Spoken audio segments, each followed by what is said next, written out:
Okay. Hi, Dan Mars here, candidate for Brimfield trustee, and I'm here with Todd Peetz. Todd Peetz, Director of Portage County Regional Planning. And the reason I invited Todd over is because I wanted to talk a little bit about zoning and land use in Brimfield. That's a hot item now. And so just figured I'd go to the expert that knows a lot. So I appreciate you being here tonight. Thanks. I'm glad to be here, Dan. All right. First thing off is, why do we even need zoning? Well, that's a good question. A lot of people think that zoning is all about telling me what I can do with my property. And when you really think about what zoning really actually is, it sets the minimum standards for your community. It's the minimum standard. So it's wherever that's where the bar is, right? So a lot of times I'll hear people say, we need less regulations. So I say, well, how do you want to lower your standard, your minimum standards for your community? And they're like, we don't want to lower our standards. We want to maintain them.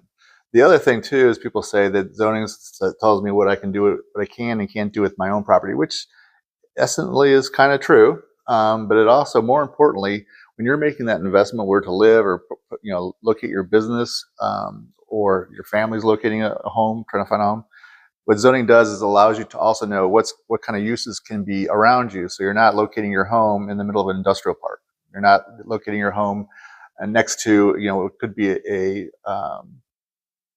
commercial district, for example. So the idea there is zoning helps you to better when you're making that investment, to better know that your investment is safe. I can talk about Deerfield if you like, because Deerfield has no zoning, and in many cases there they've been having a big problem with the metal recycling businesses that come in there. We had the trustee who was responsible for getting rid of zoning in Deerfield, or recommending to get rid of zoning in Deerfield. They actually did get a salvage yard next to their home. So if you don't want a salvage yard next to your home, the best way to do that is through zoning. Now, I know people say, well, I don't like zoning because, again, I feel like I'm limited. But you know that going in, when you purchase your property, you know what your neighbors can do when they purchase their property, and it protects your investment. It's really more about protecting your investment. Also, the Ohio Revised Code says zoning is about health and safety, so you want to make sure that that you're locating in a healthy, safe environment.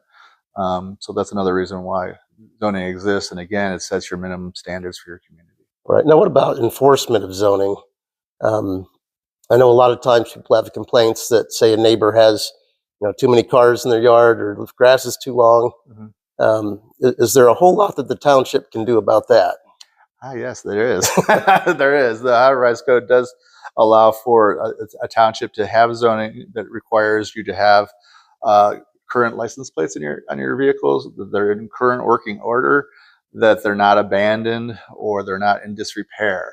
So the township does have that ability to pass zoning regulations that require that these vehicles are in good, well-maintained shape. Enforcement's a key issue, though, for zoning, because again, that's kind of what happened. Not to throw Deerfield under the bus, but that's kind of like what happened in Deerfield. You had selective enforcement.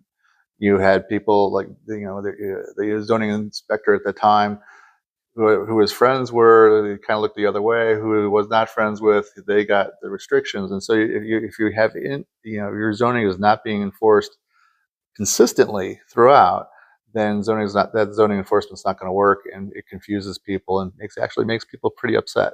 But there are requirements. There is a process to protect the property owner. The zoning inspector just can't come in and say, I don't like that vehicle because it doesn't look like it's in great shape. There is a process. That we do have a court system, and you have to prove that vehicle is actually in disrepair. It could be a vehicle that you're saving for parts for. A kind of car that you're collecting and things like that. And so, there's not a lot of space in people's garages for cars for parts. So there's a lot of times that there can be a case made for that this is just a temporary vehicle that's going to be gone soon enough, but it's not gone just yet. Right. So there's a process there that protects property owners too. So I don't want to come across saying that zoning is, people don't have rights. They have plenty of rights. All right. What about land use in Brimfield? There's a lot of talk about, Brimfield has too many housing developments, and how do you curb back some of the growth, or control the growth a little bit, so as not to overwhelm, the community services? Yeah, well, Brimfield's done a couple different things. They have a comprehensive plan now. The one thing that they did recently, within the last 10 years, is they identified four areas in the township, mostly in all four corners of the township, where there currently isn't water or sewer currently provided. And the recommendation in that comp plan is not to extend water and sewer lines into those areas. And those areas are currently mostly agricultural.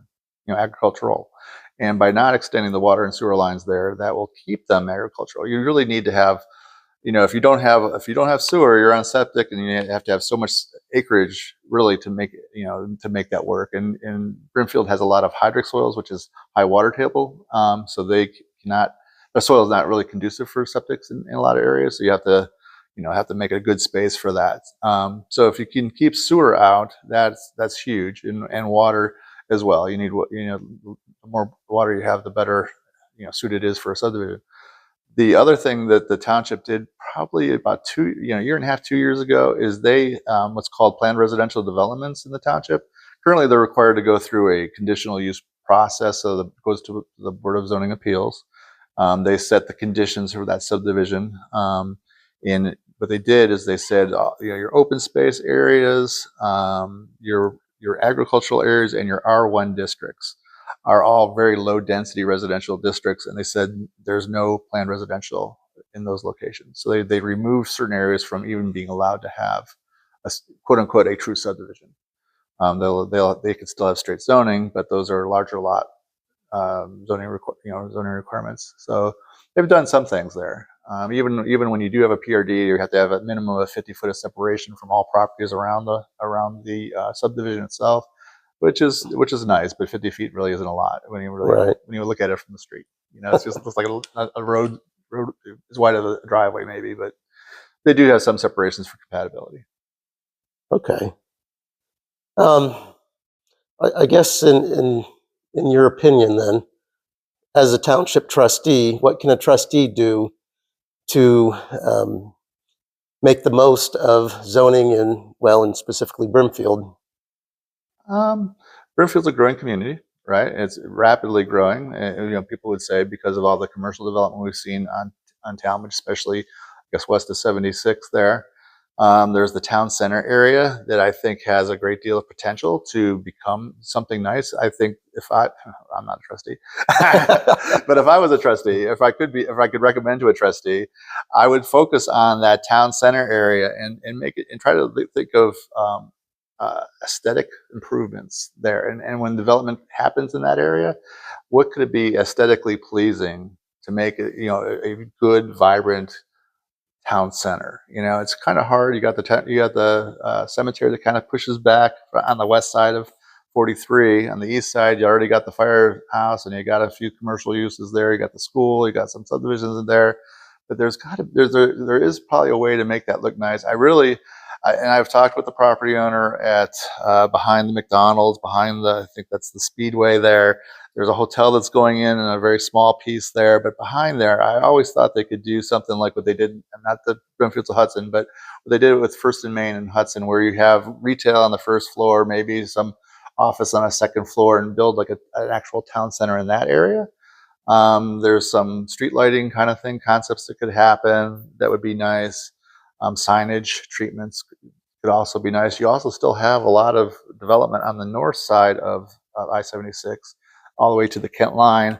They are running water and sewer lines there, but that's an appropriate place to run water and sewer, on State Route 43. Right. And so there is some larger pieces of property there that also could be developed into nice, either commercial or a combination of commercial residential, that I think could benefit the township, rather than going further back where the agriculture already exists and building more subdivisions. What about how do you control the type of businesses that come in? Yeah, well, that's another good question. So zoning, so with zoning, oftentimes you can do a lot with zoning, right? I think you do not have a design, what we want to call this thing, a architectural design guidelines. There you go. I don't think Brimfield has architectural design guidelines. I know that the township works very well hand in hand with developers, and they kind of work out what the facade of the buildings should look like. But Shalersville and Rootstown have architectural guidelines that businesses are supposed to follow.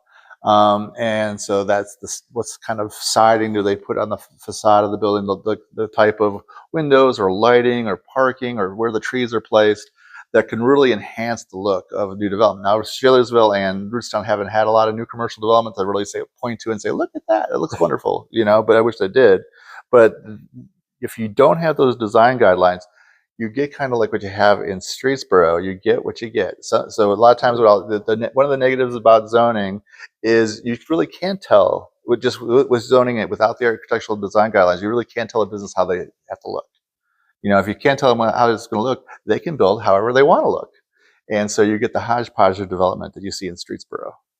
That's a perfect example of where zoning can go wrong. Is they can come in and build whatever they want. Some people might be good with that, but you just get a haphazard looking community. Where if you had some design guidelines, you'd have some consistency. It doesn't have to all look the same because nobody wants that either. They don't want to have everybody shouldn't be tied to one kind of look, but they have similar looks that kind of work together. And they look appropriate next to each other. It's about compatibility and the aesthetics. So I think that would be a great thing for the township to consider. I'm not saying they have to do it, but because currently they've done a pretty good job on Talmadge, if you ask me, with the new development that's happened there. But they don't really have an official set of design guidelines. Okay. What do you think is the biggest misconception about zoning and land use? Well, one of the things that, I'm a planner, right? A city planner. And as city planners, we plan things, right? And one of the big misconceptions about zoning is that zoning is planning. And it kind of is. It definitely is, without a doubt. But I also say it's accommodating. It accommodates different types of land uses to occur there. And so the misconception is that while we call it planning, we call it zoning, it's really accommodating a use. And we never plan necessarily for that Walmart to go in there or for the big box Menards or whatever to go in there. Is you get what you get. When you Right. you have to have so many acres, you have to be so many feet off the property lines. The height of the building can only be so high. So if you can meet all those accommodations that the township's provided, pretty much anything can go there. And when we talk about private property, for example, as a private property person, the township has a control over the uses and what occurs there and how it's built, but they don't control who's allowed to build there. Whoever the property owners can build so long as they meet those requirements. A lot of people think that, at Streetsboro, we'll throw them under the bus for a little while. They have 5 or 6 brand new chicken places and 3 brand new car washes. And people are saying, why do we need more chicken places? And why do we need more car washes? It has nothing to do with the city of Streetsboro. It has to do with their zoning accommodates those kind of developments, those kind of uses to go in there. And then it's the private sector, right? Those 5 or 6 chicken places, they're going to beat each other up until you only have 2 chicken places or 3 chicken places. And then you have empty chicken And then you places. have empty chicken places. Same with the car washes. You have 3 car washes. You may only have 2 car washes. But now you got an empty car wash, and people say, "Why did the city allow this?" And the city didn't necessarily allow it. As a private property owner, took an opportunity to reach out and try to make it work.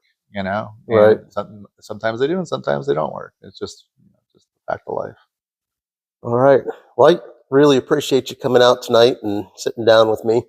I hope that we get some info out there and maybe learn a few things. So thank you. Thank you, Dan, and good luck to you. Thank you.